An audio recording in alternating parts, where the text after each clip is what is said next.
দেশে ফিরলেন হামজা চৌধুরী। বাংলাদেশকে বিশ্বকাপ মঞ্চে খেলানোর জন্য আবারও 11 বছর পরে পা রাখলেন বাংলার মাটিতে Hamza Chowdhury. English premier league কাঁপানো বাঙালি এই খেলোয়াড় দেশে পা রেখেই বক্তব্য দিলেন বাংলাদেশকে আসন্ন 2026 সাল বিশ্বকাপ খেলাবেন তিনি। হামজা চৌধুরীর এই বক্তব্যকে ঘিরে বিস্তারিত থাকছে শামীম আহমেদের লেখার প্রতিবেদনে। দীর্ঘ 11 বছর পরে আজ বাংলাদেশে পা রেখেছেন বাংলাদেশি খেলোয়াড় হামজা চৌধুরী। দীর্ঘদিন ইংলিশ প্রিমিয়ার লিগ কাঁপিয়ে বেরিয়েছে, লেস্টার সিটির হয়ে খেলেছেন দীর্ঘদিন ধরেই জল্পনা কল্পনা হচ্ছিলেন হামজা চৌধুরী ফিরবেন দেশে, খেলবেন জাতীয় দলের হয়ে। তবে ঠিক সমস্ত জল্পনা কল্পনার অবসর ঘটিয়ে আজকে দেশে ফিরলেন হামজা চৌধুরী। যেভাবে তাকে বরণ করে নিয়েছেন বাংলাদেশীয় ফুটবল প্রেমীরা, এভাবে কোনো দেশের প্রেসিডেন্ট বা সুপারস্টারকেও বরণ করা হয় না।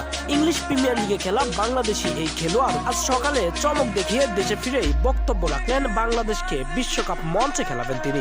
আগামী 2026 বিশ্বকাপের বাছাই পর্বের কোয়ার্টার ফাইনালে ম্যাচ খেলবে ভারতের বিপক্ষে বাংলাদেশ। মূলত এই ম্যাচ খেলার জন্যই আগে থেকেই বাংলাদেশে পা রাখলেন হামজা চৌধুরী। আগামী 25 মার্চ রাত 8:30 ম্যাচটি অনুষ্ঠিত হবে ইন্ডিয়াতে, অর্থাৎ মঙ্গলবার রাত 8:30 ভারতে অনুষ্ঠিত স্টেডিয়ামে ম্যাচটি অনুষ্ঠিত হবে। এই ম্যাচকে সামনে রেখে বাফুফে স্কোয়াডও ঘোষণা করেছেন হামজা চৌধুরীকে রেখেই।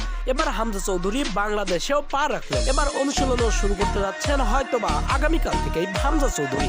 বাংলাদেশে এসে সংবাদ সম্মেলনে তার বক্তব্য ছিল বাংলাদেশকে 2026 সাল বিশ্বকাপ মঞ্চে খেলাবো। আর মাত্র 1.5 বছর পরেই অনুষ্ঠিত হতে যাচ্ছেন 2026 সালের বিশ্বকাপ আসর, যেটা অনুষ্ঠিত হবে আমেরিকার মাঠে। ইন্ডিয়াকে হারিয়ে বাংলাদেশও বিশ্বকাপ মঞ্চে খেলার এক ধাপ এগিয়ে যাওয়ার প্রতিশ্রুতিও দিলেন হামজা চৌধুরী। কোটি কোটি বাংলাদেশীয় ফুটবল প্রেমীরা তার মুখের দিকে চেয়ে থাকবে ইন্ডিয়া ও বাংলাদেশের ম্যাচ চলাকালীন। আদৌ কি পারবে ইংলিশ প্রিমিয়ার লিগে খেলা এই হামজা চৌধুরী বাংলাদেশকে 2026 বিশ্বকাপ মঞ্চে খেলাতে? দেখা যাক শেষ পর্যন্ত ইন্ডিয়ার বিপক্ষে